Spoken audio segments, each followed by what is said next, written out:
Yeah, let's jump in. All right.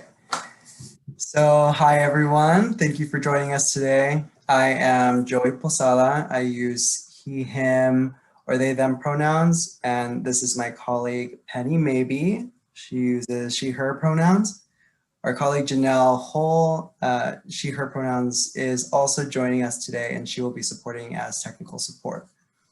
We are public involvement consultants at Enviro Issues, and we are here to present on advisory committees in this two-part training intended to give attendees skills to successfully plan and execute external board and advisory committee meetings. Before we jump in, we're going to touch base on some Zoom basics. Janelle will take it away. Thanks, Joey. Hi, everybody. My name is Janelle Hull, and I am your technical support person today. So I'm here to make Zoom as easy as possible and help you resolve any technical issues, whether that's having trouble figuring out where the chat is or getting your audio to work. So feel free to reach out to me over chat, or I've dropped my cell phone number in the chat as well. So if something is really challenging, you can shoot me a text or give me a phone call. And yeah, like Joey said, we'll be using Zoom today. And so I just wanted to give you all a quick primer on this platform. If you're new to it or haven't used it before, to help you engage today, we'll have a very interactive session. And so we want to make sure that you can all participate. So at the bottom of your screen in Zoom, you'll see a number of different buttons that will help you engage today. So I'll just quickly walk you through them. On the far left, you have the mute unmute button. And so we ask that you stay muted throughout the session to reduce any background noise. But when you're ready to speak, you can unmute yourself and speak up. I know I've had some pets in the background in the past, so that's just so we can help everyone engage. And then in the far left, you also have the start and stop video button. And so whenever possible, we'd love to see your face to engage kind of person to person. But if you don't have access to video, no worries. We also have the participants menu where you can see who's attending here today. We have the chat button, which please engage throughout the chat. You can drop questions for our facilitators in there, drop any technical issues in there. Yeah, and then we also have the raise hand feature that is in the participants menu. So if you click on participants, you'll see a little hand. So if we're asking for responses, you can raise your hand and our facilitators will call on you in order. And then as far as background noise goes as well, we ask that folks, if possible, use headphones or earbuds. That again helps reduce background noise. And then if you lose connection, if you have any Wi-Fi issues and you drop off the call, you all joined the call through the right link and it will remain open throughout the session. So you're welcome to rejoin using that link and we'll see you again.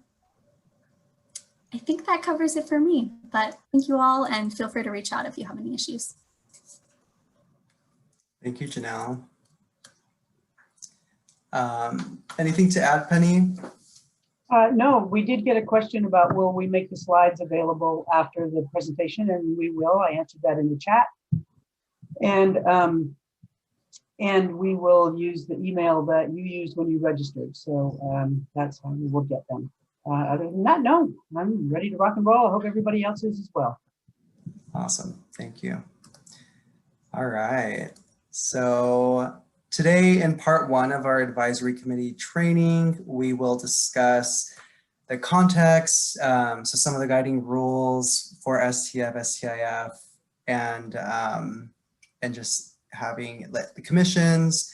That's going to inform how we talk a little bit about our information today. We're also going to talk about the purpose and roles of advisory groups in general and talking about some of the laws that are guiding our processes here, like public records meeting law, and also the government ethics law that are in Oregon. There's going to be a lot of content today, but we will be having some interactive components like Janelle said, including polls and discussions. And also we'll have a 10-minute break in the middle of our session today. So we can stretch our limbs and wake ourselves up.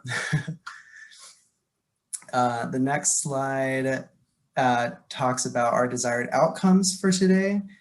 Our desired outcomes for the session is for all of you to have an increased understanding of the roles and responsibilities in respect to advisory groups, state law requirements that apply to advisory groups, and responsibilities while acting as a public official. All right, and next slide. Now, we're going to be doing a quick map activity before we jump into our training, but I'd like to take a moment to read a land acknowledgement as you take a look at this generalized map that illustrates the tribes that originally inhabited this land. And the acknowledgement is, we acknowledge the land on which we sit and which we occupy. The Portland metro area where I am living and working today rests on traditional village sites of the Multnomah, Wascow, Cowlitz, Cathlamet, Clackamas, bands of Chinook, Tualatin, Kalapuya, Lala, and many other tribes who made their homes along the Columbia River, creating communities and summer encampments to harvest and use the plentiful natural resources of the area. We take this opportunity to thank the original caretakers of this land. I know many of you are spread out across Oregon, and you can read more information on a link that we'll send to you after this meeting, but there's lots of great information out there to dive into and acknowledge the land that we are on. The next slide is our activity. So this is going to be an annotation exercise. We want to have everybody mark where they live in Oregon, and we're going to be using the Zoom annotation feature. And if Penny might be able to describe this a little bit better, so I'll let Penny take the reins. Okay, everybody, so follow along with me. You're going to navigate to the top of your screen, and you should see a green bar that says you are viewing Janelle Hull's screen. And then if you slide over to the right, you'll see a little black bar that says view options. And if you hit the down caret, then scroll down and you'll see the word annotate. Click on that, and then it should open up a little menu. And this is a fun little menu of things that you can do on the screen that is showing in front of you. So what we would like you to do is either by drawing or using a stamp. And if you select stamp, there's some things you can pick underneath there. You can pick a symbol and drop it on the map. Just touch the map with your symbol wherever you live. So that's what we're interested in knowing, is where you live. And look at this. There we go. Look at those hearts start to appear. I'm putting mine up. My star is up in Washington, although I'm even further north than that. I'm calling you from Seattle area. We got somebody way over on the border with Idaho, way out on the coast. This is awesome. But there's 40 something of you on this call, so I'm looking for more symbols to show up. So again, if you're still looking, you're going to go up to the menu bar that's green at the top of your screen.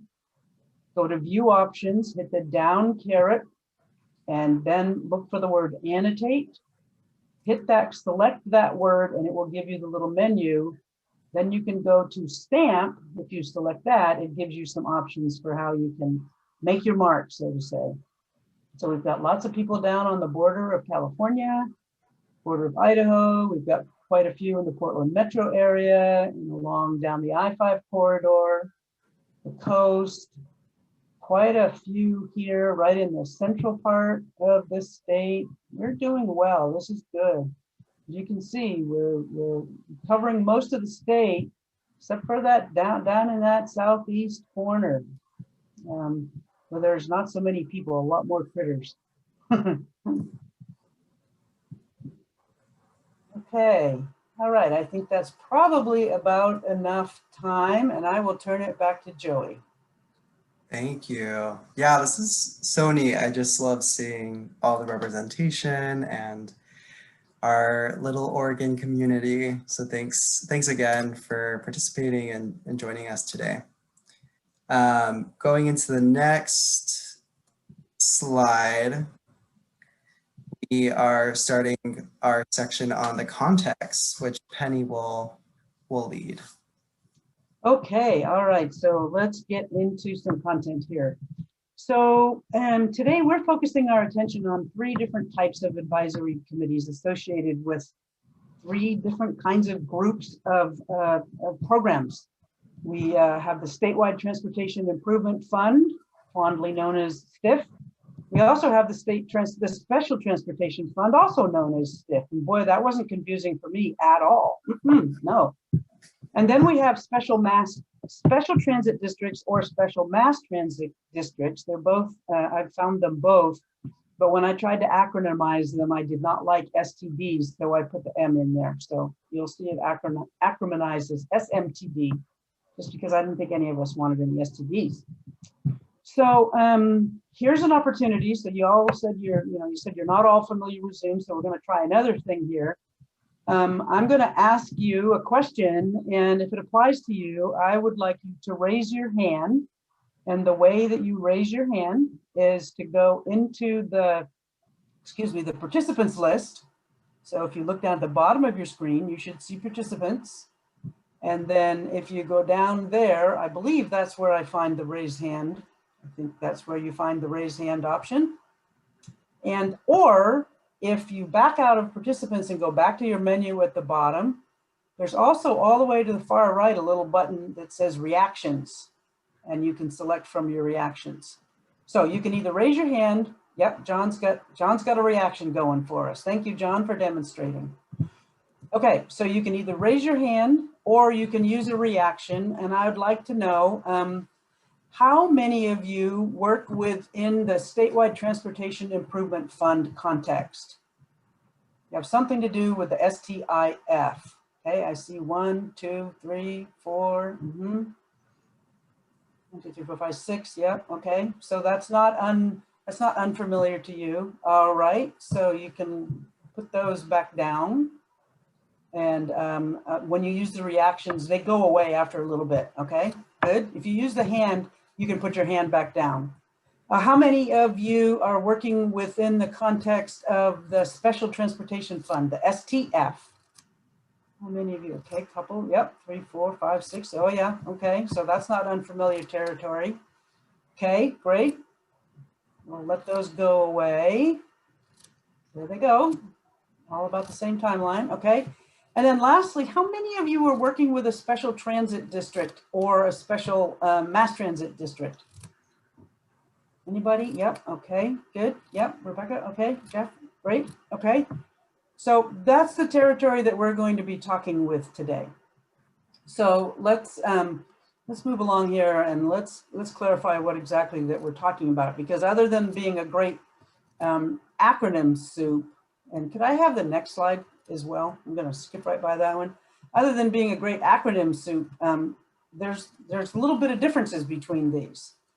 So let's talk now. Let's get a little more specific. And here we go again. You get to practice.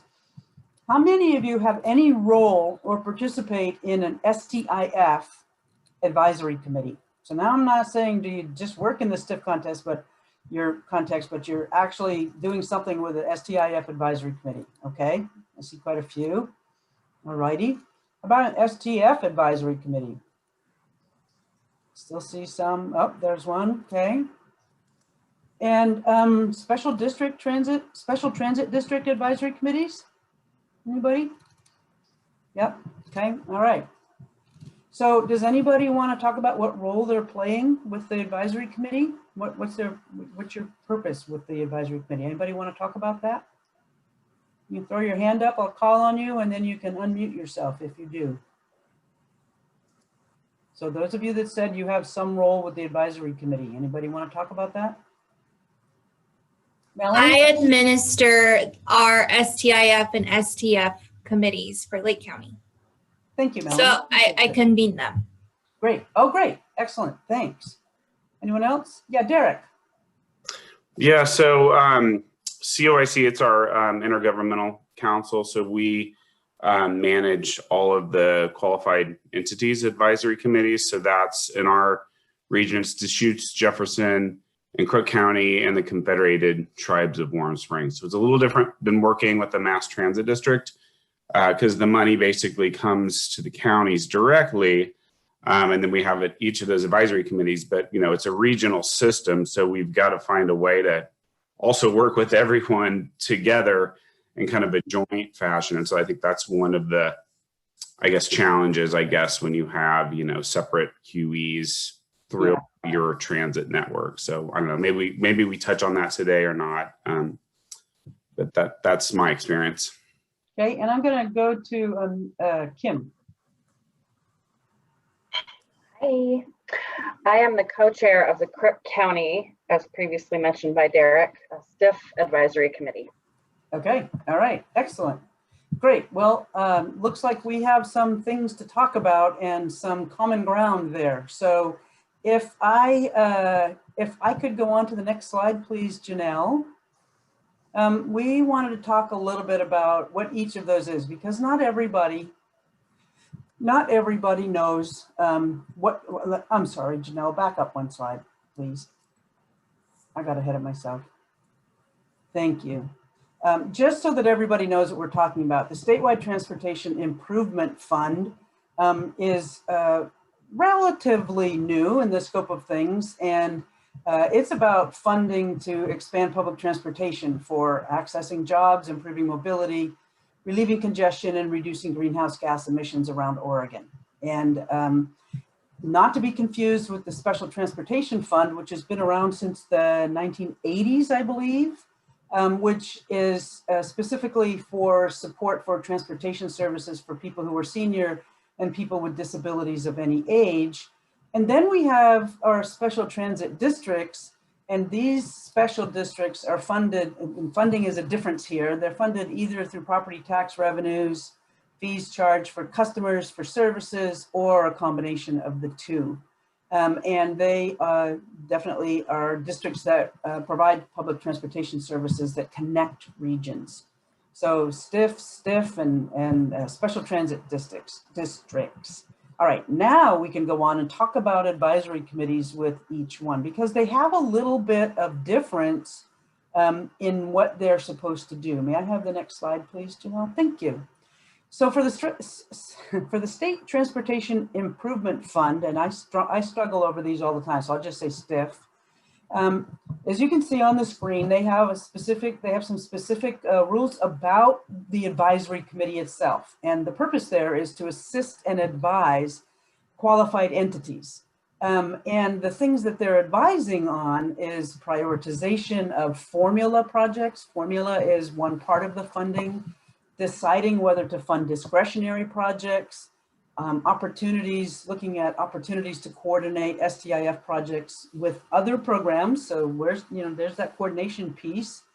And also some policy advice regarding public transportation service providers, funds expenditures, and also avoiding fragmentation of service. You can find those rules in the Statewide Transportation Improvement Fund rules, pretty clearly stated there. So then we go on to the STF advisory committees, the Special Transportation Fund.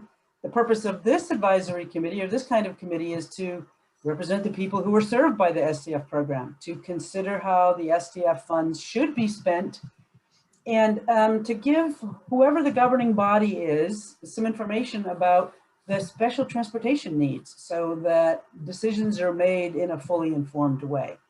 Again, the rules are found for this advisory committee in the Special Transportation Fund Program Guidebook. When we get to advisory committees for special transit districts or special mass transit districts, it's a little less specific as it is for the STIF or the STF. What I did was I looked around at some of the different districts, including TriMed and Lane Transit, and looked at some different advisory committees and what their purposes are. So this is a mashup. This isn't from any particular transit district. These are some things that I found from different districts for the purpose of their advisory committees. And they may advise and assist the board in considering impacts of proposed or actual service changes. They may help to develop an annual work plan. They may provide input and guidance to the general manager on fairness and equity. considerations, or advise the board and staff on transit-related issues and make suggestions for improvements. So to find rules for these advisory committees, you have to go to the individual districts and find out what their convening process or policy is and so forth. So it's not like I can send you to one guidebook that gives you the rules for special district or special transit district advisory committee purposes. But they all have, they're all always associated with transit, issues around transit. So that's kind of an introduction to the kinds of committees that we're going to be talking about. We've set the stage here, we know what the programs are. So now let's talk about why even have an advisory group. And I'm going to let Joey jump in on this one. Yeah, thank you, Penny. Thanks for sharing with that context of the rules and that guide the way we approach advisory groups in different situations here in Oregon. We're gonna look a little bit broader and look at the broader view of the purpose of advisory groups and the roles that they play. We're also going to have a short discussion after the next slide, like a breakout discussion, so everybody can just cue on that. So then here's the big picture. Advisory groups can be an asset and help us with our processes. It sounds like a lot of you know already how it goes, but just to kind of look at this again, having one is important because it can lead to more durable decisions that align with the needs of our community. They can advise and help decision makers understand the concerns, values, and aspirations of varied community members with different perspectives.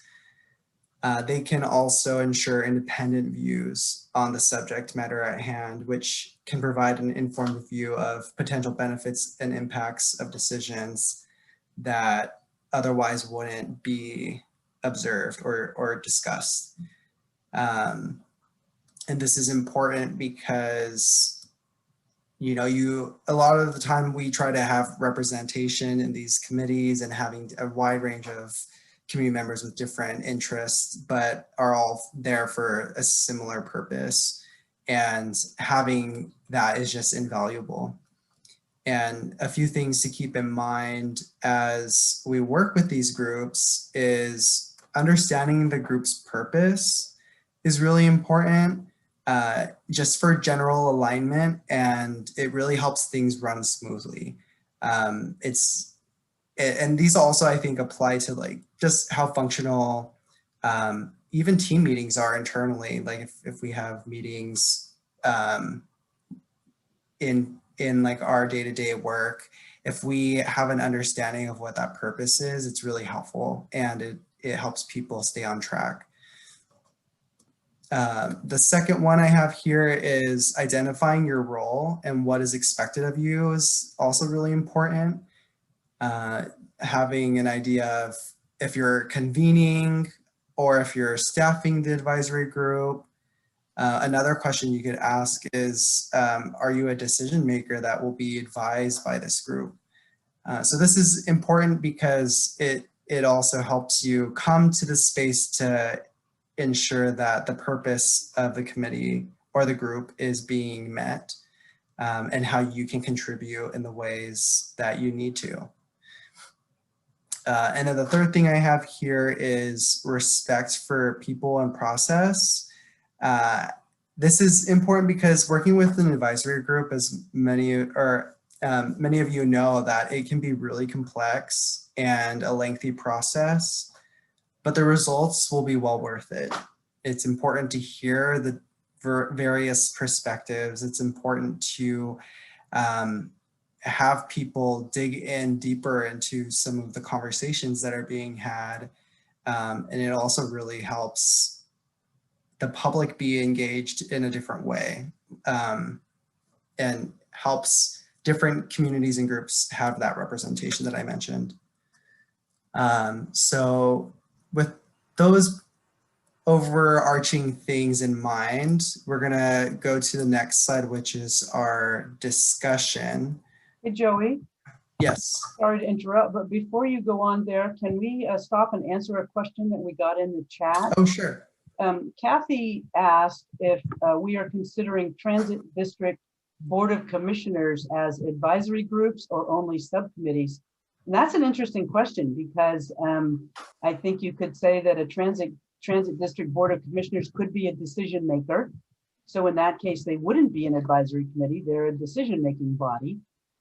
However, they also may be providing input to a higher level, like county commissioners or something like that. And in that case, they could be an advisory committee. So boards can be a little bit different from advisory committees, but anytime you're asking yourself that question, are we considering a board an advisory body?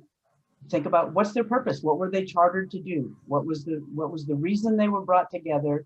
And what purpose and what roles are they playing? If they're making decisions and people are bringing issues to them for them to make decisions on, then they're not advisory, they are a decision-making body.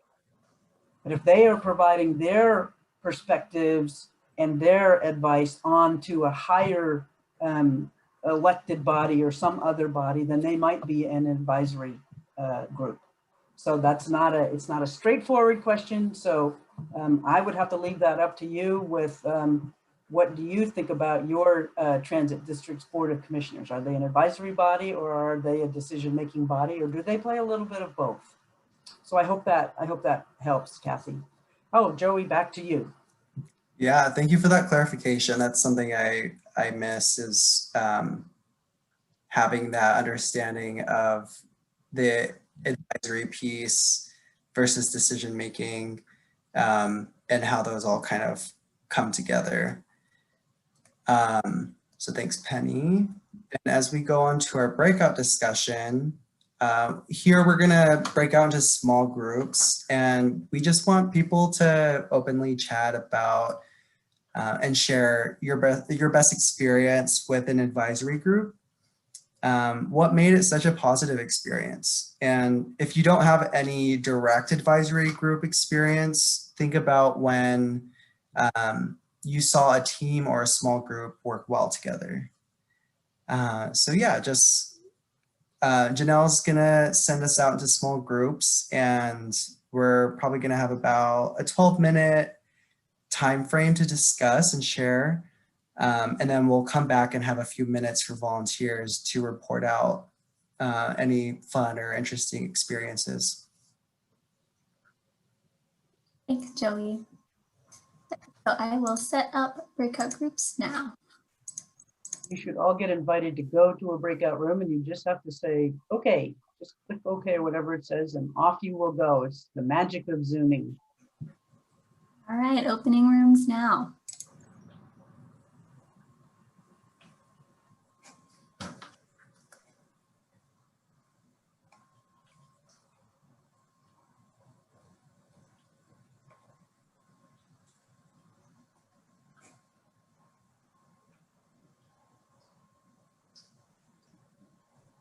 And for folks remaining, you should see a join breakout room pop up.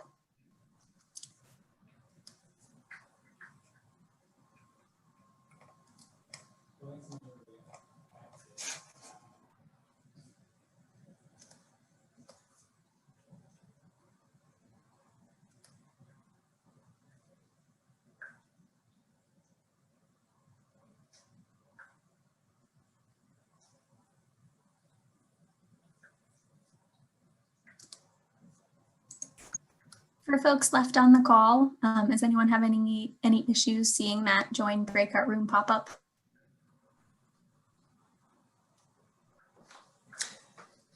I see it, Janelle. I'm just hanging out here. Okay. Well, for folks left on the call, feel free to reach out if you have any questions. And know what room you're all in, so I can help you get in there.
Welcome back to folks who are joining us from the breakout groups. Our groups are all coming back in the next couple of seconds, so hang tight and we will do a share out soon.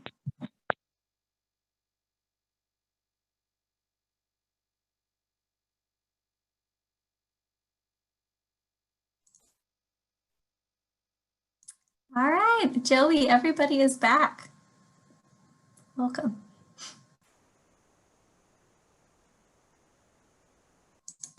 Oh, you're muted. Thanks, Janelle. Yeah, that was a really fun conversation I was in. Thank you for those who were involved. Does anybody have, or any volunteers want to share some of the things that they've been hearing? We probably have time for 3 or 4 people. You could raise your hand and we can just go around. All right, I see Rebecca. Okay, I'll just say that our group, I was glad to hear, interested in hearing how people are recruited for the councils in a variety of ways, maybe being referred by commission members, but then also going out in the community and maybe some of the business organizations like chambers and really opening it up to a wider group of applicants.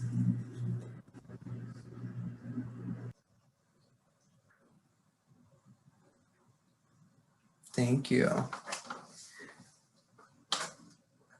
Was there anything, Rebecca, that you had experienced in the past that worked or that really showed some promise, I guess, in that positive experience? Well, I am a newly minted commissioner for our transportation district, so I don't have a lot of experience with that, but, you know, past experience with like regional government and that sort of thing in the Portland metro area. You know, I've enjoyed being with a person who could sit at the table. Policymakers, I think that's really powerful. It's about accountability for those folks from lay people. Mm-hmm. So that's about it. Thank you, Rebecca. All right, I see Linda. Hi, I'm from Salem Area Mass Transit District, and we are the QE for Marion and Polk County. I had to look at our membership list when we started, and of course they had the criteria in the rules, I guess, for the STIF. So our board got together and chose, I think there were many, but there were 3 or 4 that were mandated. So we had on our list a public transit service provider, and we got, that was one, Woodward Transit, somebody from Woodward Transit, and then low-income non-English speaking community transit user, and we were able to get somebody from the Latinos, let's see, Unidos Siempre, Mano Family Center, individuals 65, people with disabilities outside of the district, which would, for us, would have been Marion County. And that was, let's see, we were able to get a city administrator out in, well, probably Polk County. Educational institution employer, we got a member from Chemeketa, a transit user. I believe that person applied. You must have heard about the committee and applied for the position. Bicycle and pedestrian advocates, and we got a representative of the, let's see, Pacific Northwest Regional Policy, something safe routes to school. Public health was Catholic Community Services, another public health, social and human services, that was from the hospital. And then outside of the district in Polk County, and then we were able to get a city councilor from one of the cities. So it took a little effort and name suggestions, and then writing to them, calling them to see if they'd be interested in being on the committee. And I'll be quiet now. Oh, thank you so much for sharing. All right, maybe a couple more people, 2 more people. I'm gonna go through the group. Jeff has a hand up.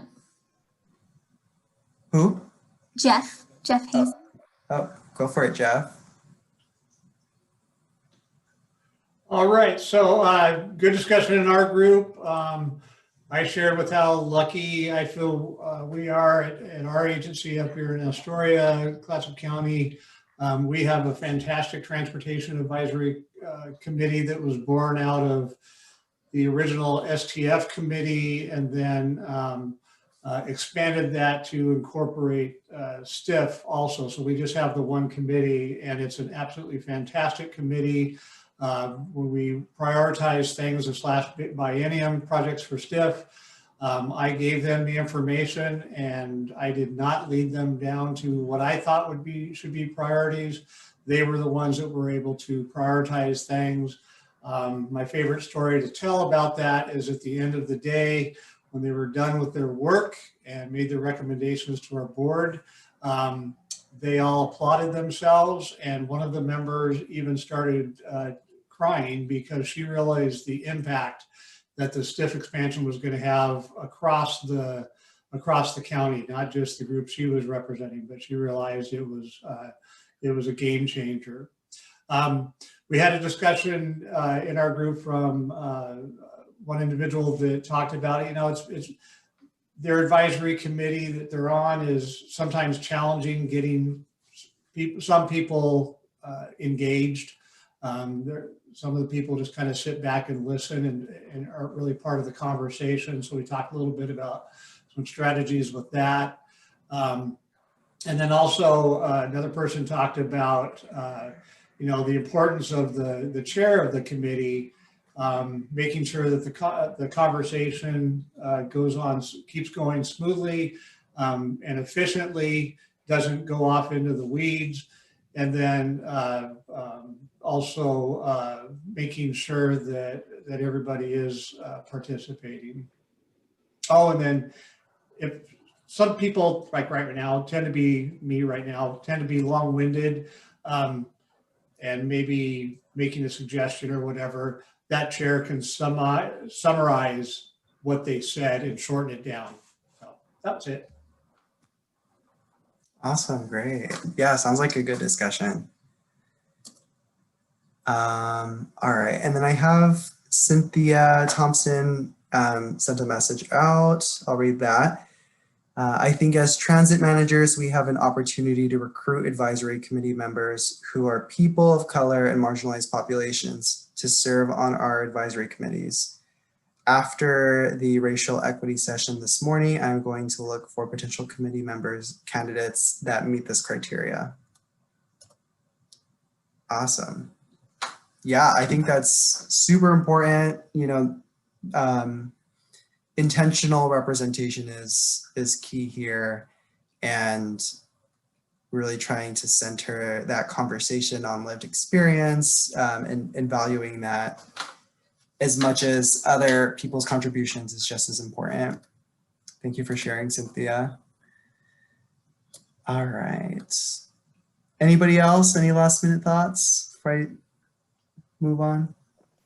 Yeah, hey, this is Derek. I had just one suggestion is even like before COVID, we started kind of intermingling our STF and our STIF committees, kind of holding them back to back in the same locations. And that was to help, invite them to kind of participate in both meetings, either stay after or come early, because we knew they were, that they were going to be consolidated in the future. It's a little harder now with virtual meetings, but that's a tactic that you can use just to help get your various other committee members familiar with each of those programs.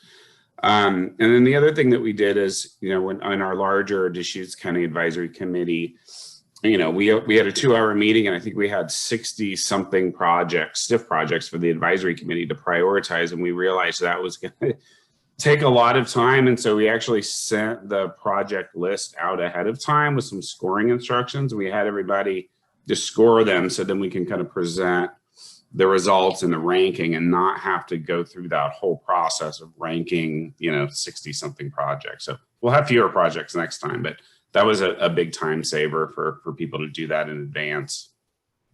Mm-hmm. Yeah, that's actually something that I'll just quickly touch base on in our next slide. I missed the first part, what you said. You said there was a tactic used, like putting them back to back. Yeah, we have, right now we have STF committees, and then we have the STIF committees, and just having them meet, in the same building, but 1 hour, and giving like a little bit of break. So we would invite our STF members to stay for the STIF meeting, so they could kind of understand some of that funding process and what those projects were. Looking forward to when they do merge, and we do invite those committee members back to be on one committee, they'll be more familiar with that program. So thank you. Resourceful. All right, and then one comment from John, I've got to head to another meeting. All right, thanks, John.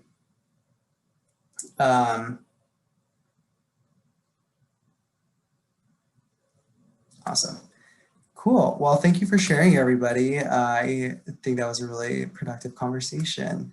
So some of you touched base on our next slide.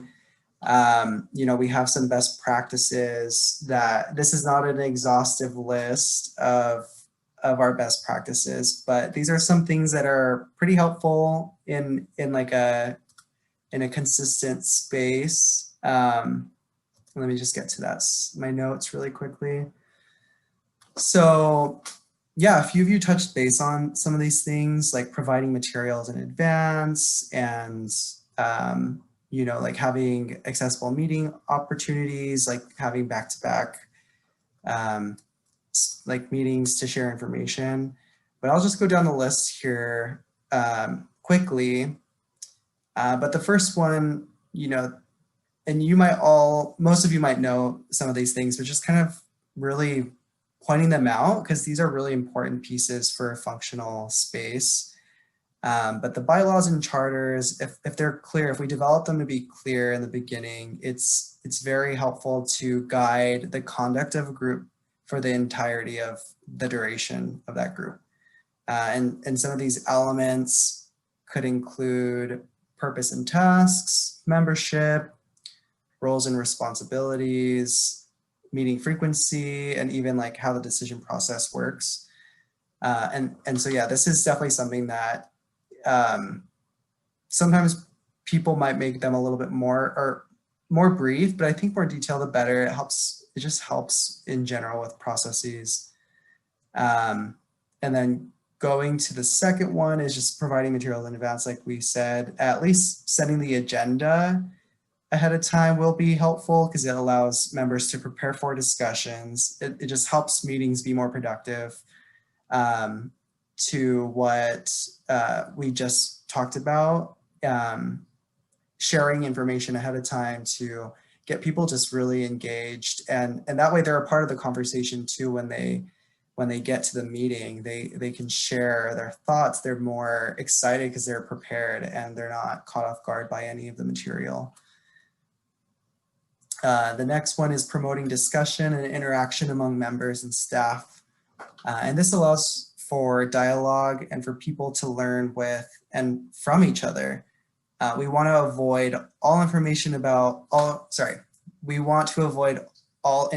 out meetings. And so we want to aim for like a 50-50 balance of 50% being discussion and the rest being presenting information. And I heard a little bit about this from our discussions, but having people being engaged, not sitting back, I think people might tend to get overwhelmed in some spaces by the information out. And so having small moments to really share something and like let people process, kind of like what we've been doing today. We've been having small little breakout sessions and questions to kind of keep people engaged in like processing. because that's the hardest part, is to maintain that processing that is necessary for these spaces.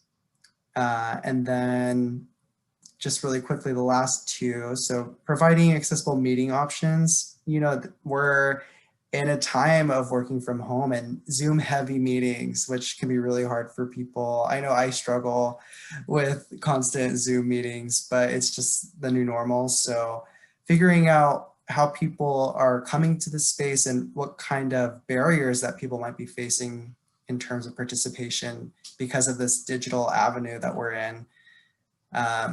You know, and some of these barriers include visual, auditory, and even language barriers.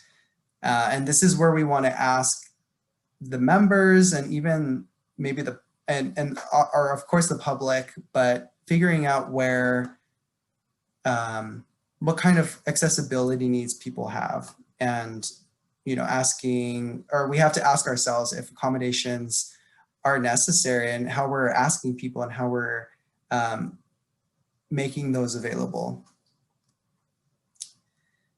And then the last one is document and post advisory committee progress to help people understand and track the committee's work and to provide transparency.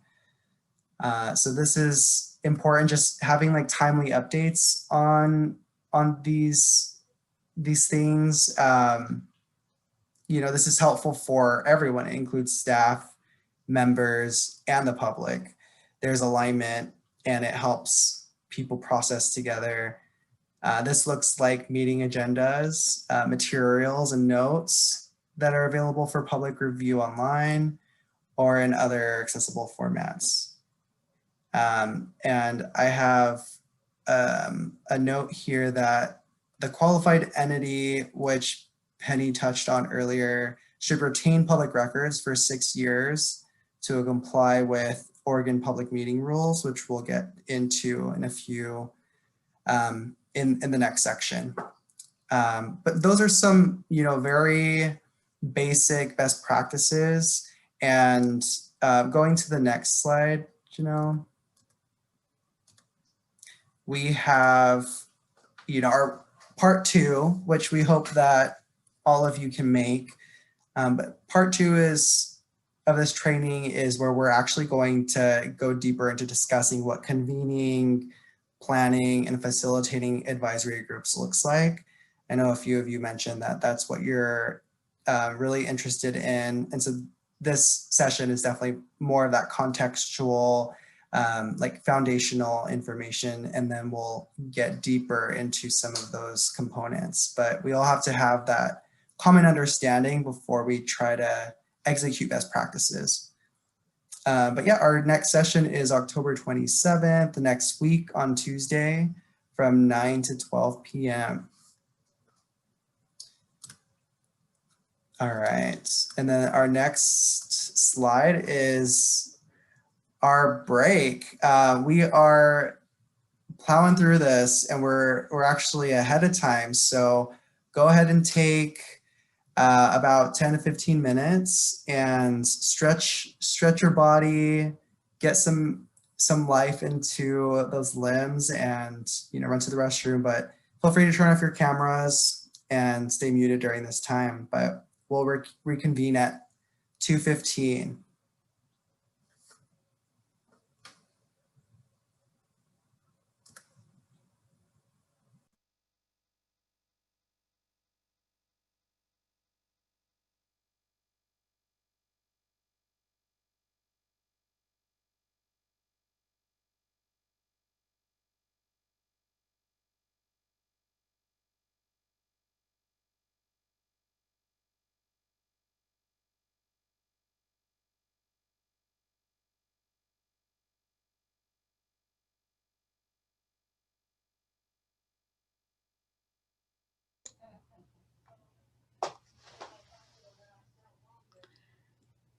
So Joey, this is Cinda, and I'm wondering, do you work for ODOT? Because I don't think that we've met before. No, I work with enviro issues along with Penny and Janelle. Oh, you Enviro issue. Now I know that name. You're a consultant group, are you not? Yes, yeah, we work for public involvement type projects and communications. Yeah, and we Well, definitely have a bunch of ODOT projects. great. This is wonderful. This is a great training, and I will be here on the 27th as well. Oh, great. That's exciting to hear. So you're doing great. I just wanted to tell you you're doing great. Thank you, Cinda. That means a lot. You need to stretch your legs as well, Joey. That's true. Thank you. You bet.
All right, it's 2:15, maybe an extra minute to give people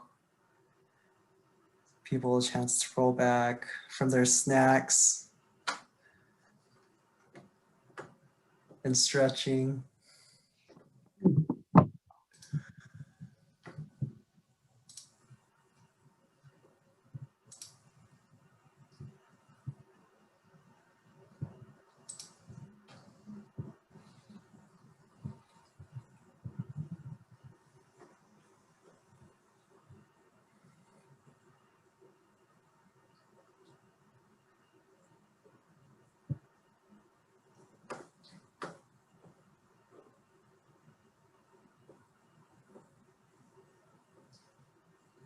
All right, I think we're ready to go on to the next section. That felt like a pretty long break, but I enjoyed it.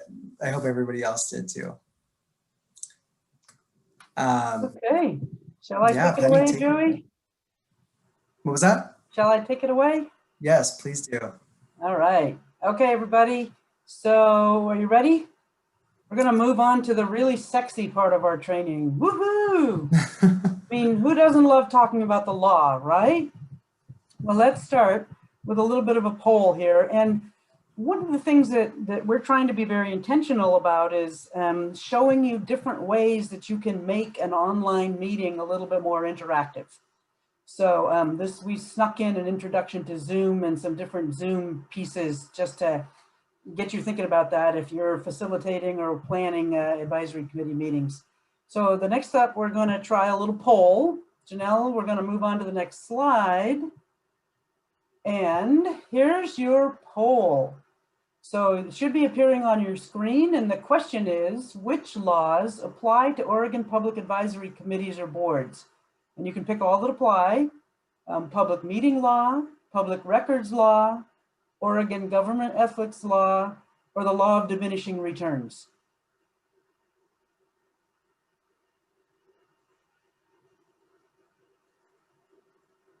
Looks like 12, 15, 16, 17, 20 people. 50% of you have voted, 21, 22, 23, 24, 25, yay, 27. We're going to give it just, let's see here. We've been on for 50 seconds. We're going to give it 15 more seconds. Then we're going to close it.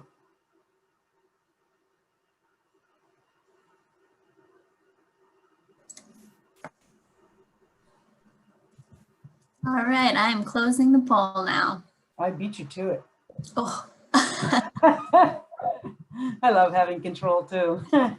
So look at here. Let's see which laws apply. Public meetings law, 100% of you, 31 of 31 said that applies. Public records law, 97% said it applies. Oregon government ethics law, 97%. And I am in love with the two people who said that the law of diminishing returns applies, because that was just my little way of making this much more interesting. So thank you. And the truth of the matter is that public records and meetings laws and ethics laws all apply when we're talking about advisory committees, public advisory committees in the state of Washington. And it may be the case that the law of diminishing returns applies. That one I have to leave up to you. And if you've been working with the same advisory committee for 20 years, you may find that to be the case, but we'll see. So if we could move on to the next slide, please. The thing that we would like to talk about here is some basics about public records and meetings laws here in the state of Oregon. So let's think about this. What are these laws are about? They really are intended to improve your state's residents and citizens and communities' access to their government and to encourage a culture of transparency.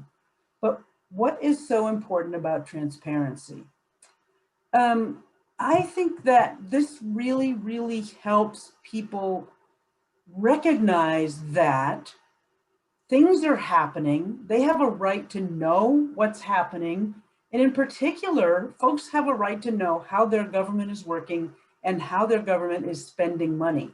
Most of these advisory committees that we're talking about have something to do typically with funding and where funding may go, where it should go, so forth and so on. So transparency is really critical there. And the bottom line for me is that this helps to build trust. If people don't know what's happening, how can they trust their government? The idea that government gets blind trust is simply not true anymore, if it ever was. I mean, I can remember a time when people just used to believe, some people used to believe that the government was, you know, I'm here from the government and I'm here to help, and it really was true. You have to go pretty far to find that now. So these laws, public records and public meetings laws, are intended to help start to rebuild some of that trust.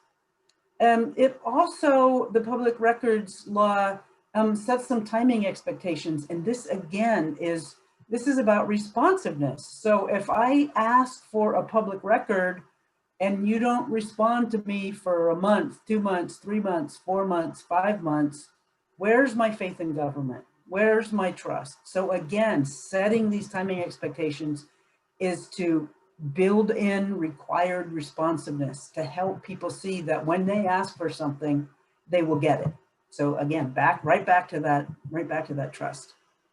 And the other piece of these laws, which is really interesting, is that it provides public bodies with protections from liability. And that's like kind of, it feels kind of backwards sometimes when you think about public records, because people just ask for reams and reams and reams sometimes of information. So how does that provide liability? Well, the law actually provides public bodies with protection from the negative consequences that may result from disclosing public records.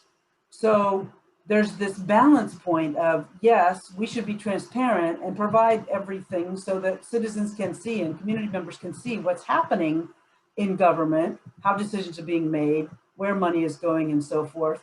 And if people are requesting records because they're on a mission to have some consequences, negative consequences, the law also protects public servants from that. So there's a little bit of a, let's help the community, and let's also make sure that in helping the community, we aren't harming the very people, our government people, who are providing these important services. So that's kind of a sort of a basic overview of why these public records and meetings laws exist. So what are the takeaways here? So public records, again, we're trying to balance the need for efficient government and public knowledge of governmental operations. Does anybody have to live through a public records request? Raise your hand or put up a reaction if you have. Jessica, thank you. Mel, yeah. Linda, thank you.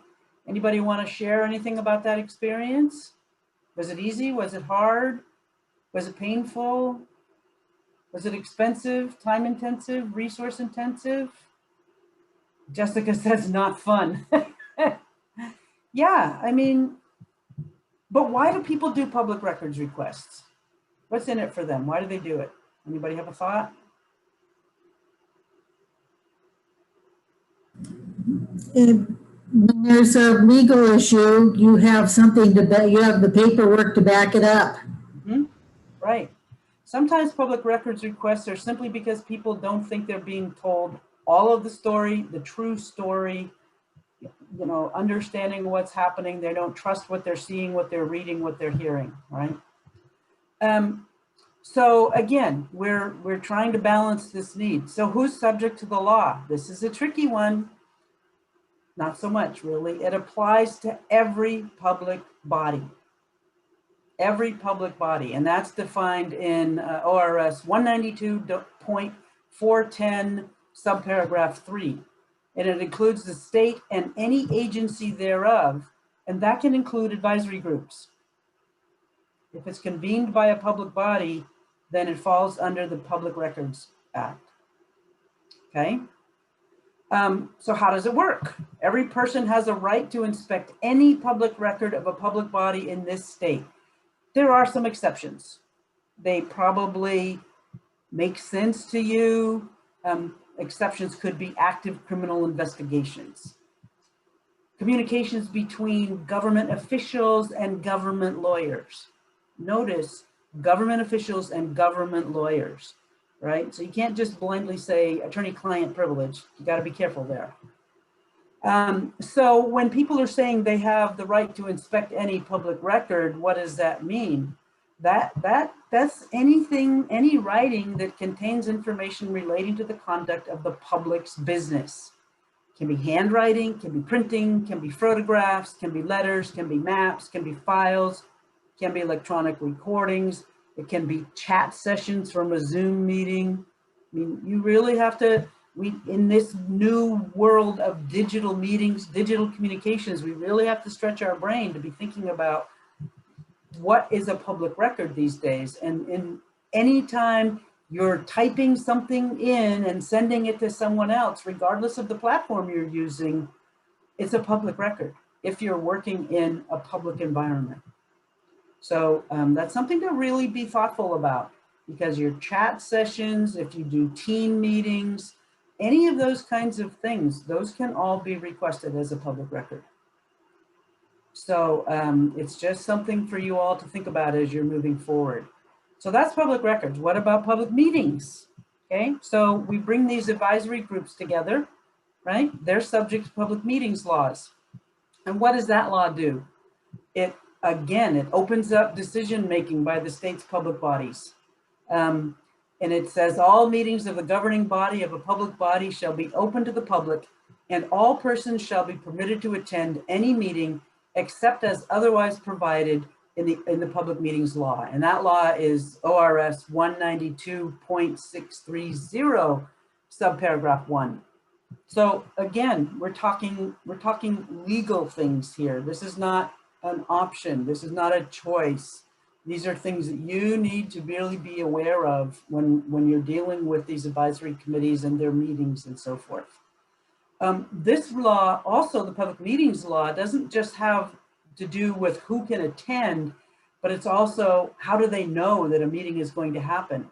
So you can't call your advisory committee at 11 o'clock at night and say, hey, let's all get together at 7 o'clock tomorrow morning and have a Zoom meeting and figure something out, right?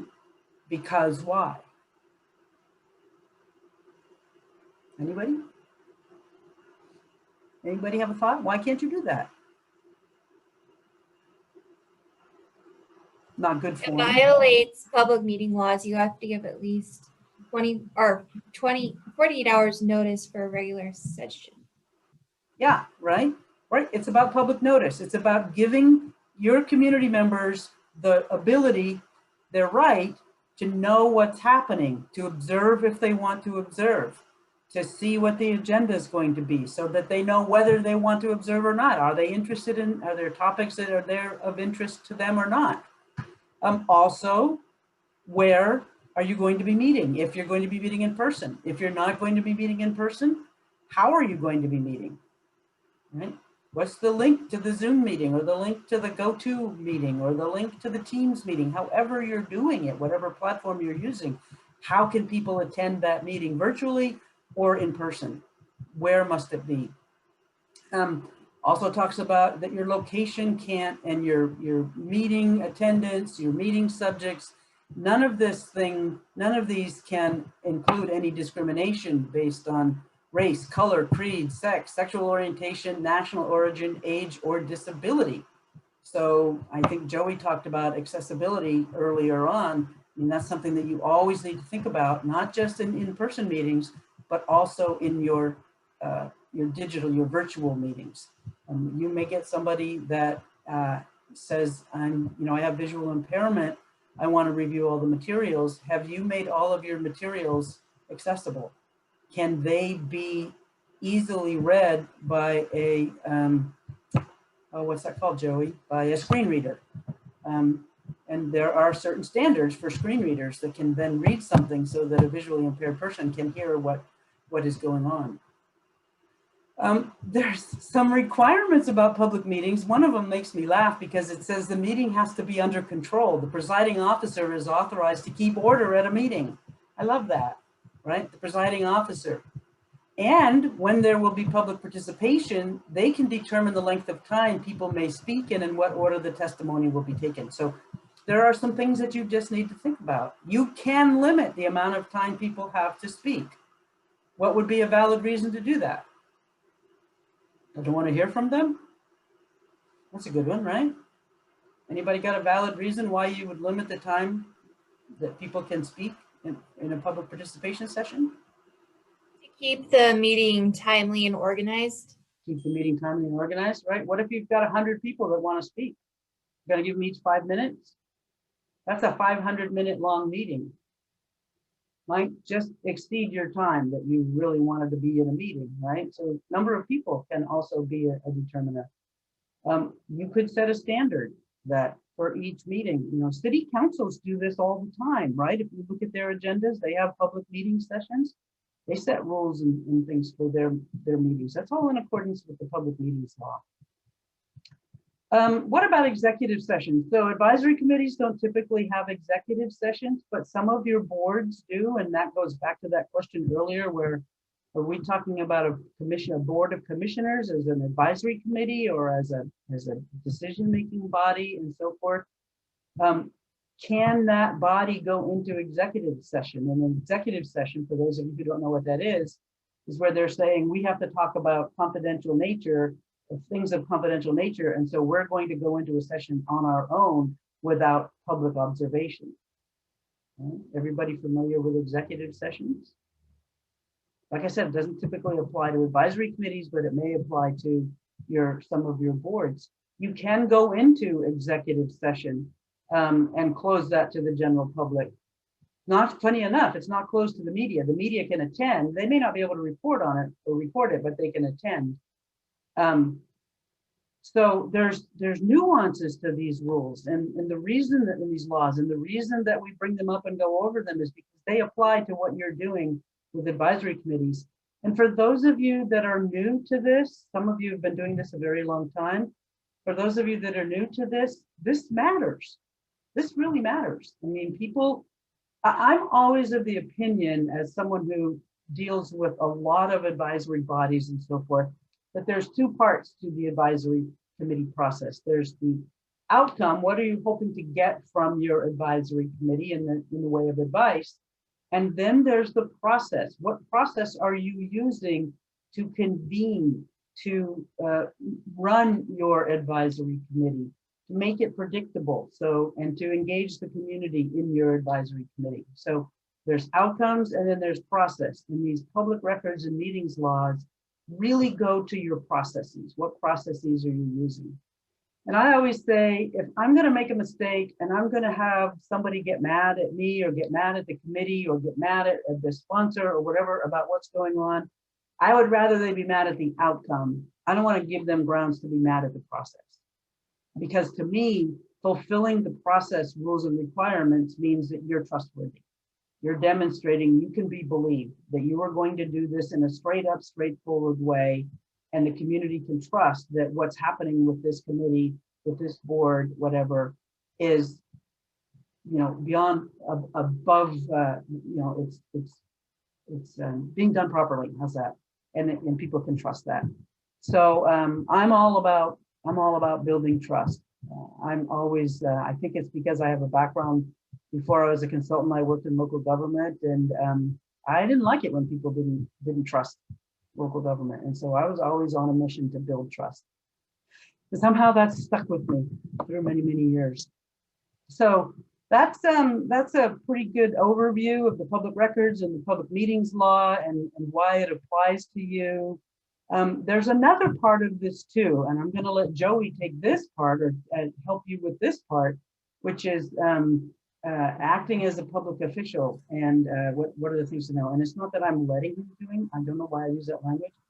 Joey is going to do this part of the presentation. Sorry, Joey, gotta watch my language there. No, you're fine. I actually had a question before I move on. You mentioned like public comment during meetings, and I've seen people request for public comment like before the meeting so that there's like a list ready. Do you have like a preference, or like is there a way that works better in your experience, especially like with online meetings? That's interesting. I think the question is, when do you do public comment? Do you do it at the beginning of the meeting? Do you do it at the end of the meeting? And I have had situations in my experience where it made more sense to do it at the beginning, and other times it makes more sense to do it at the end. And it's really about knowing your audience, knowing your public, knowing the issues. Was there something discussed at the previous meeting that people got all stirred up about and they want to say something before this meeting gets going so that your committee has that to think about? If that's the case and you're paying attention and you know that's kind of the energy, then I would definitely do your public comment at the beginning of the meeting.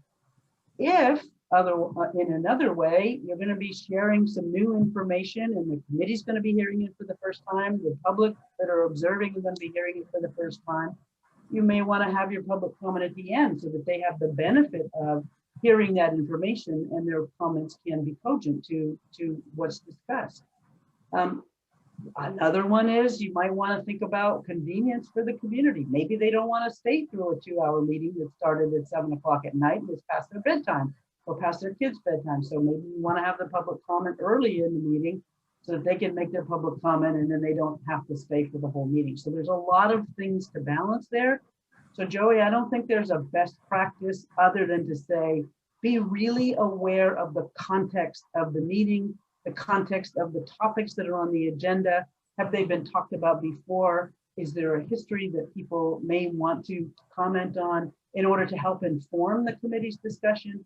Or is it something you think they may prefer to react to after the discussion? So just be thoughtful about it. Don't just say, oh, we always do it at the beginning of the meeting, so we're just going to keep doing that. Right? I'm not a big fan of doing things in a template just because you did it that way before, or the neighboring county does it that way. It's really be thoughtful about all these pieces and parts of a meeting and how you put it together. So thanks, really good question to ask. Yeah, and that really stuck with me. So, like being intentional, even though I feel like it's easy to put a cookie cutter approach to some of these meetings, because if we do it for a long time, it's just easy to get in the habit of things. But really setting that intention and thinking about the flow and the components and where it would be good to switch it up every now and then and keep people engaged. So yeah, I think that's a really good point about, just being aware and just thinking ahead of time. Great. Any other questions about the sexy part that I got to talk about? I tried to make it interesting. I don't know how I did. No? Okay, Joey. Back to you. All right. And I do see a comment from Jessica. The OB PAC. Jessica, do you want to speak to this? Sure. It's so OBPAC is the Bike Ped Advisory Committee, and they just have experienced some public comments that included racially charged, insensitive language, and are really interested in adopting some sort of policy or something in their bylaws that's kind of like a safe, open, inclusive environment policy and guidance for, what expectations are for public comments. And yeah, we've just been struggling to find examples of how other committees have done that. So I'm wondering if you have any thoughts.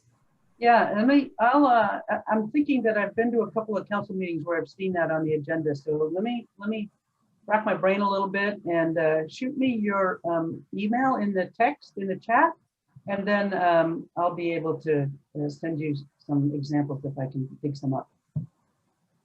Thank you. Mm-hmm. Yeah, and I noticed that Kathy said that they used to do it at the beginning and the end. There you go. That's a way to straddle the needs of all. And Derek said that their preference is to put it at the beginning to make it more convenient for people. So see, it's just being intentional, like Joey said. are you thinking it through? Are you doing this for a reason? Or are you just doing it because it's the way we always do it? Kind of like chopping off both ends of the roast to make it fit in the pan. I don't know if anybody knows that story, but it's a great one. Katie, I saw you light up. Did you want to say something? No? Okay. All right. Okay. Awesome. Thank you, Penny. All right. Yeah. So we're going to talk a little bit about acting as a public official, things to know about this. What does it mean? I'm just saying a disclaimer here. This is not an all-inclusive training of the laws that we're talking about, especially the ones that public officials must follow. So this is an overview, and there are trainings available through the state that go way more in depth, and I'll allude to those in a few slides.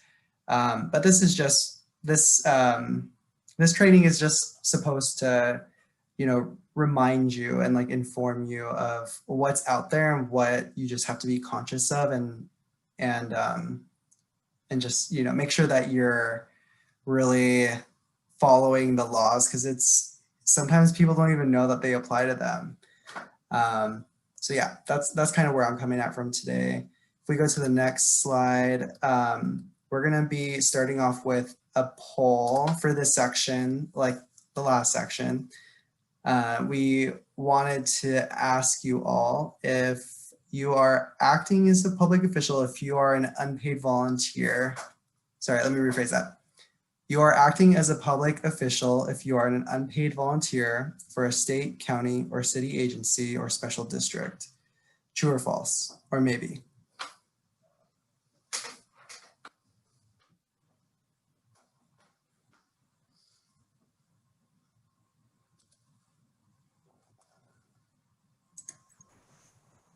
All right, we got 22 votes in, 24.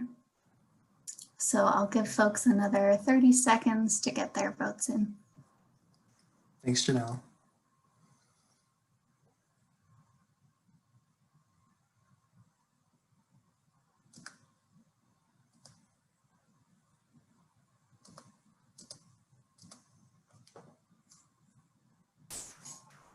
All right, 5 more seconds.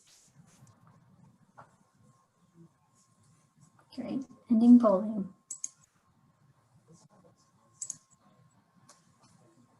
You should see the results pop up on your screen. Yes, thank you. Yeah, so 76% said true, 10% false, and 14% maybe. I was definitely on the maybe side when I first was learning about these things, but it's actually true.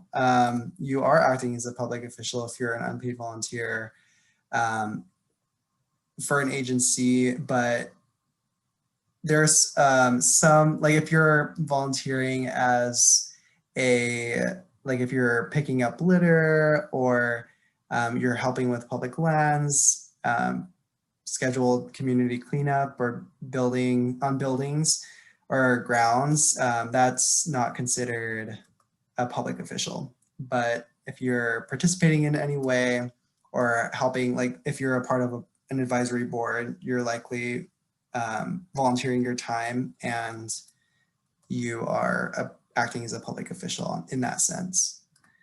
And ODOT employees are public officials. We'll go into a little bit more in the next slide.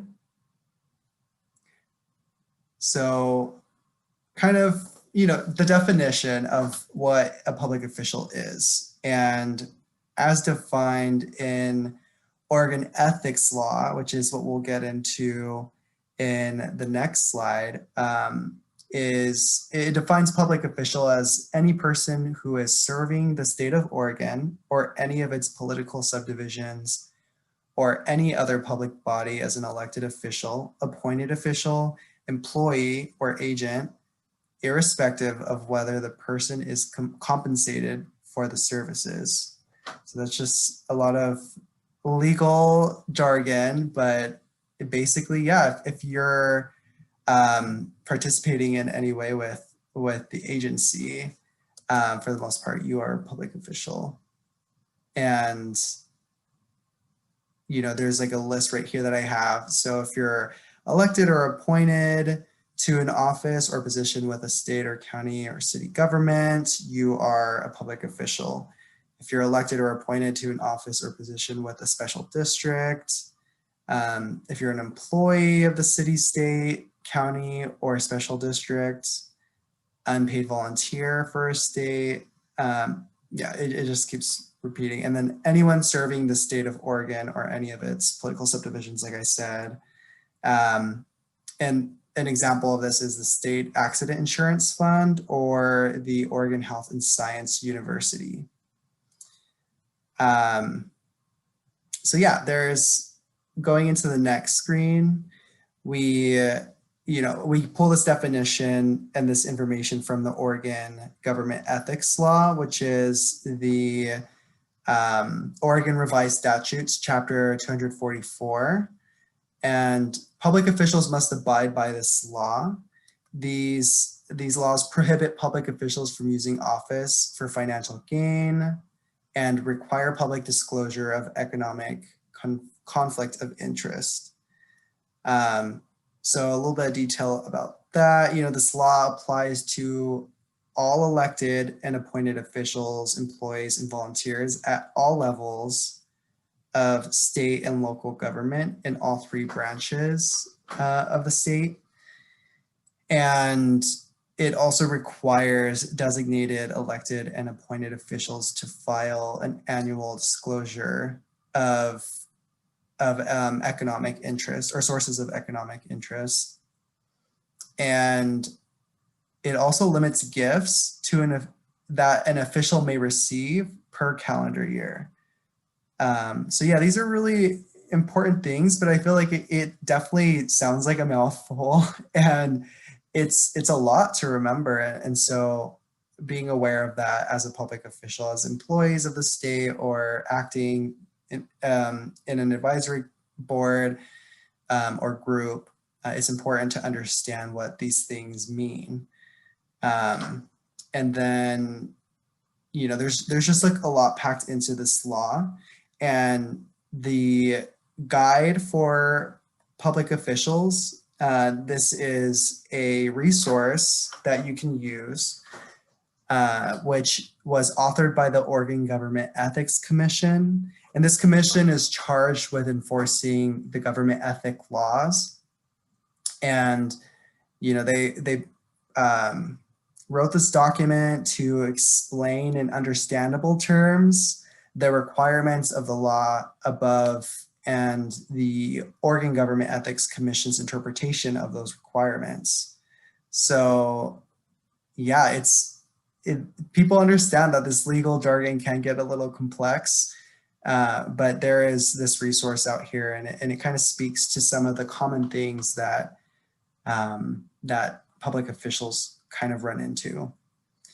So this document is intended to be a useful discussion, like I said, in understandable terms, of topics and issues that are often the focus of inquiries that the commission receives from public officials and from the public, the community members. And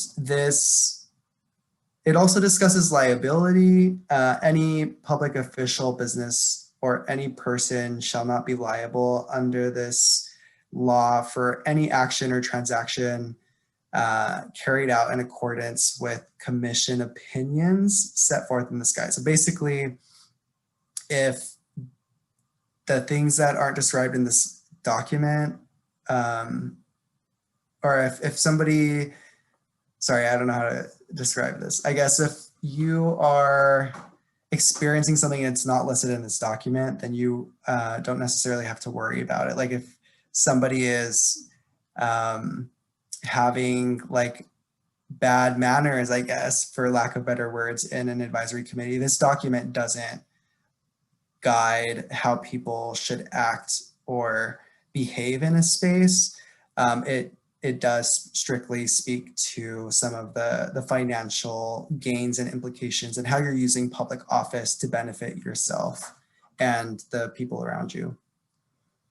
And then my last point here is this document should be used in conjunction with the applicable statutes and rules, and it is not to be used in as a substitute for a review of the specific statutes and rules. So, you know, this is a helpful document to explain what's going on in that, but it's also important to just refer to both. And like I said earlier, there's ways to get more information if you're having trouble understanding it. And going into the next slide, we have just a little summary here of what comes out of that document and like the law, the government ethics law, some do's and don'ts of being a public official. And, you know, public officials must always comply with state law when participating in official actions. And that could result in personal financial benefits. And also when participating in official actions, that could result in financial benefits for a relative. So as I was saying, like if there's financial gain, if there's gifts involved, conflict of interest, which I'll go into a little bit more in a second. But public officials should also know there may be limits and restrictions on gifts their relatives may accept when offered. So, you know, like I mentioned a little bit ago, it's you and the people around you, like your family, who might be benefiting from your status as like a public official. So just touching really quickly on these topics. Financial gain. So you don't want to use or attempt to use your official position to obtain financial gain or avoid financial detriment. So, you know, this law prohibits each public official from gaining or having a financial benefit or avoiding a financial cost as a result of this position. But there are some specific benefits such as compensation packages and reimbursed expenses that are allowed. So it does get pretty detailed. And so just, you know, being aware of this piece is important and being able to refer to it. The next piece is gifts. You don't want to solicit or receive any gifts with a total value of more than $50 from any single source who could reasonably be known to have a financial interest in official actions of that public official. So yeah, you're just gonna have to be really aware of, you know, if you have a connection and you are required to share what those conflicts of interest might be. And the, sorry, I'm jumping a little bit. My second point for the gifts piece though is this doesn't mean that an official cannot receive any gifts, but there are just guidelines on how it's received and who's giving it and the limitations within the year and et cetera. So just, you know, making sure that you have the resources and you're keeping aware of those things. And going on to the conflict of interest, you know, you do want to disclose a conflict of interest, as I was saying, which I was jumping to, but you want to share if there is a conflict that exists, if a decision or recommendation could affect the finances of the public official or the finances of a relative. So kind of you see that consistently coming through each piece. A few other situations can present a conflict of interest as well. So having awareness to that. And like I said, I can't speak to the details of this law, but making sure that you all have that context. My last point on that one is you must always give notice of the conflict if one exists. And in some situations, the public official is restricted in their ability to participate in the matter that presents the conflict of interest. So restricting your ability to participate in some committee meetings if this is going to benefit somebody that you have connections with. And then some things that, like I was mentioning, training and also, resources because it does get pretty detailed. So when you're in doubt, if you're still kind of lost and confused, because I know I sure get lost and confused in some of these things, it's important to connect with the Oregon Government Ethics Commission. You can call them, there's staffers there, and they're available for informal questions and discussions about statutes, administrative rules, and the commission's process. You are welcome to contact the commission staff at any time. And if you call, you will speak to a real life person, which is the best part, because I know I get frustrated when there's like a phone tree and you're trying to figure out where to go. So again, if you have any questions, just talk to a real life person and figure out what your, I guess, like what might impact you and what might not. It looks like Linda shared a couple of these resources. Thank you, Linda. But kind of to the point about training, she sent a link to get the training for these things. And, the commission offers free online training through iLearn Oregon. And this training module, they're short, focused, and convenient. And they are they go over several topics, including conflicts of interest, gifts, and executive sessions. So yeah, way more detail and consistency than I probably could give here. And the last point, I guess, on the trainings is that whether you're a public official or just a private community member, anyone with an email address can take the training through iLearn Oregon at no cost. So they really try to make it accessible. They try to help people understand how this law works and what are some of those limitations. All right, and that was a bunch of information. I hope that most of it stuck, but we will be sharing out information after the meeting, along with the PowerPoint of where you can get some of the materials and how you can just be prepared for these types of things. And going on to the next slide, as we start to wrap up, the last discussion piece that we wanted to touch base on is, why do you think it matters, or why does it matter that you may be acting as a public official? And, we ask people to consider looking from the perspective of decision makers, advisory commission members, public stakeholders, and transit funding opponents. So just kind of really trying to step out of your shoes and think about that. I think we actually have some time for breakout sessions. So Janelle, if you don't mind sending people back into breakout sessions, we can have a little discussion and then have some report outs. Yeah, that sounds great. I am sending people there now. Okay, thank you.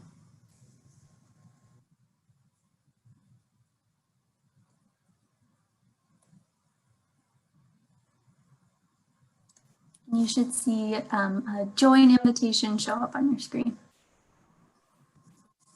Let me know if you don't see that. I can help.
Welcome back to folks rejoining the main meeting.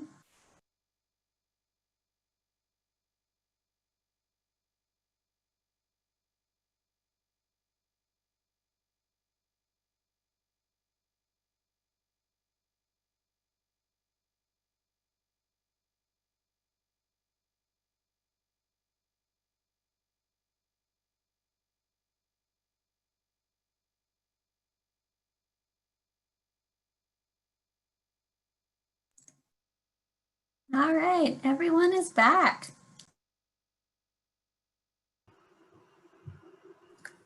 Awesome. Thank you, Janelle. Thank you, everybody. Again, great discussion. I love my little team.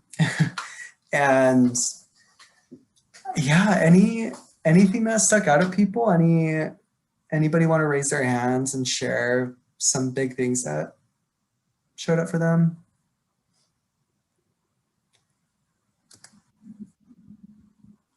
And Janelle, I'll let you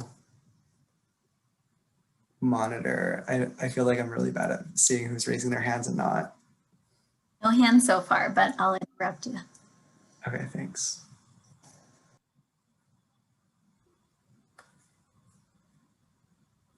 I would like to say that I think with the meeting this morning and then with this very interactive meeting this afternoon that people are really tired. Like we were in our breakout session, we were talking about how interesting the meeting was and how much we're taking away from it, but we were all just kind of exhausted. Mm-hmm. So you guys have done a really good job. Thank you, Cinda. Yeah, it is something as a facilitator or as a convener or as a, you know, as the somebody that's helping to staff a committee.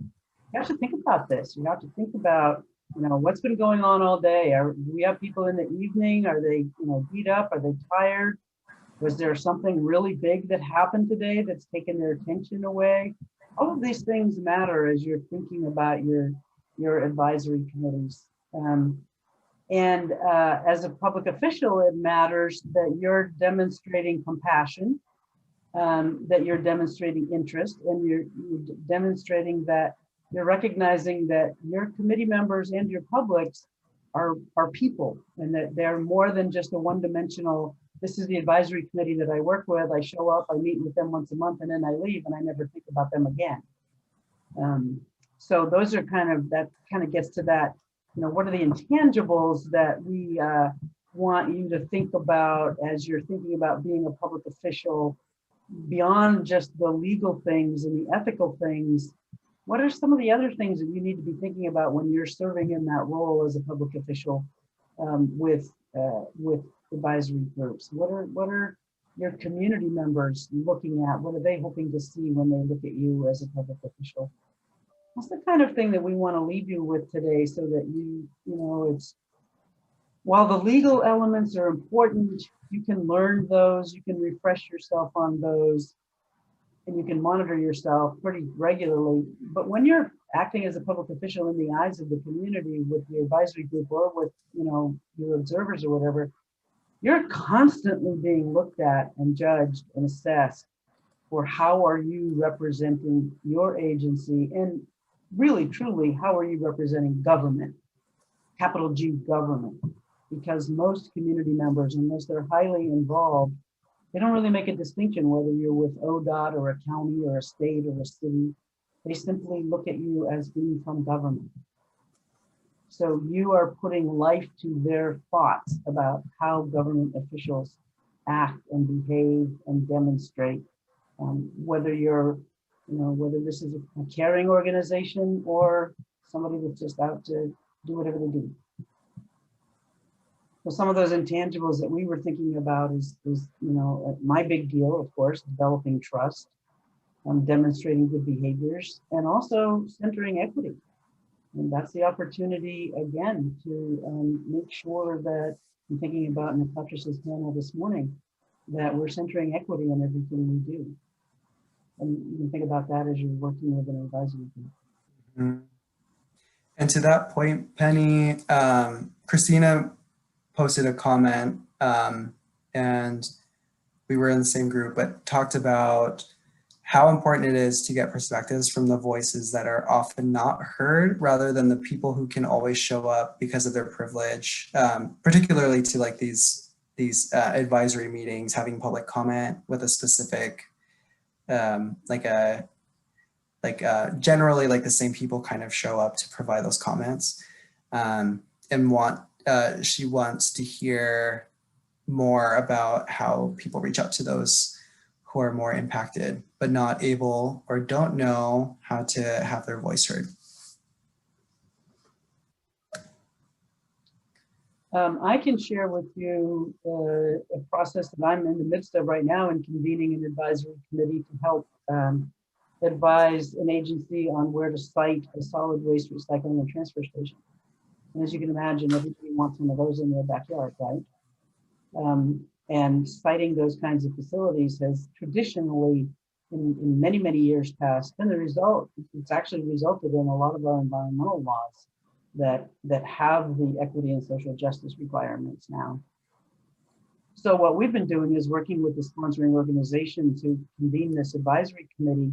In the charter, we helped them, and they set their goal of having 50% of the membership of the advisory committee be from traditionally, historically, and or currently underserved and underrepresented groups, which has caused us to have to do a lot of work on the convening side of this.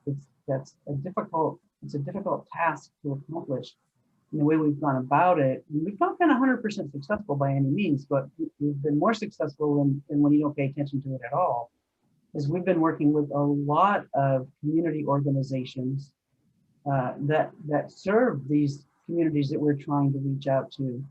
And also, and I know somebody asked about this at the very beginning, working with this agency to figure out how to offer stipends or compensation so that people can participate and put them on a level playing field with those who are there because it's their job to be there, or they're being paid to be an advocate or something. So it takes some hoops to jump through. You have to think about working with your financial people and some of your processes. And sometimes you have to set up a process.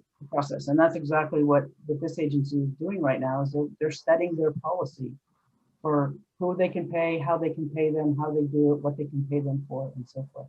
But they recognize that that's the only way to make it, to support an equitable involvement, is to put it on a level playing field and make it possible for people to participate. So those are some of the things that we're thinking about and trying out as we're working on having more advisory committees that are more centered in equity. Thank you, Penny. So I love this conversation, but I think we're gonna have to move on as we wrap up into our closing. And Penny, if you wanna take that away. Sure. Janelle, you wanna take us to the next slide, please? Because it's so informative. I do hope that we've shed some light on what your responsibilities are. If you have an official role with an advisory group that's associated with the Stf or a special transit district, or really any other governmental entity. I know there was a lot of dry stuff, and sorry about that, which we did our best to make it not be too dry, but it's also things that you need to keep an eye on. Some of this stuff has been the same for a long time, but it changes and things get updated. For instance, the latest guidance for the public meetings and public records law, there's a guidebook that was just done in 2019. And in government, 2019, that was like a minute ago, right? So check on those resources, make sure that you're up to date and know what the latest thinking is about things.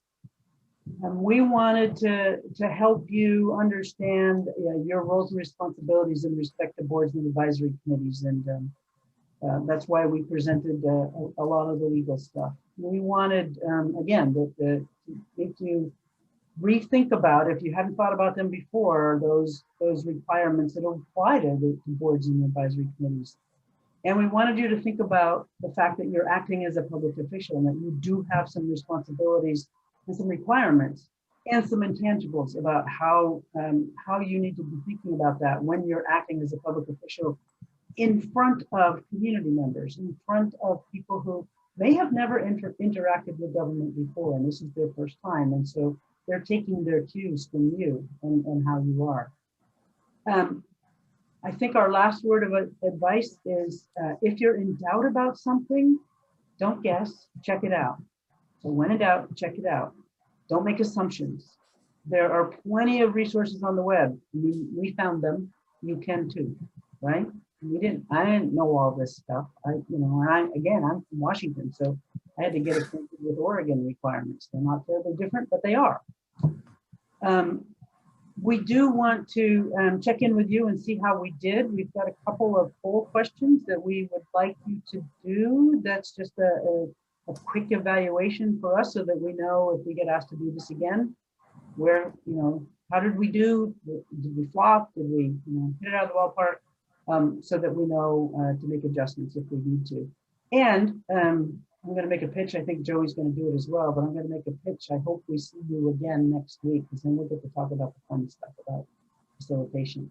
So Janelle, may I have our first poll question, please, for evaluation? So this is the true or false, or somewhat. This session was useful to me.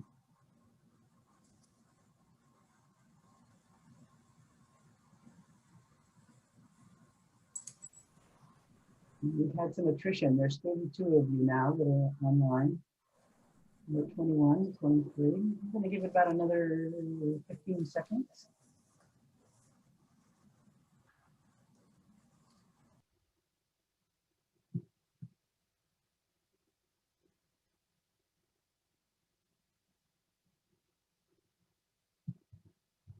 Okay, thank you for that. Looks like Joey, looks like we didn't flop too badly. I'm glad that you all found some use to it, even if it wasn't 100% square on the head. And then our next question, Janelle, please.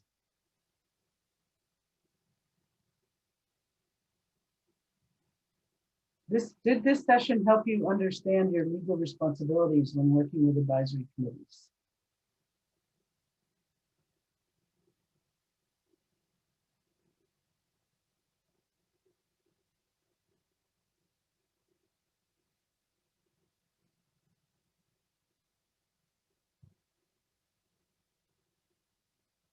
Well, we'll go about another 15 seconds.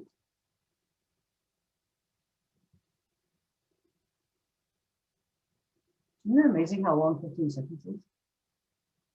And I'm watching the timer.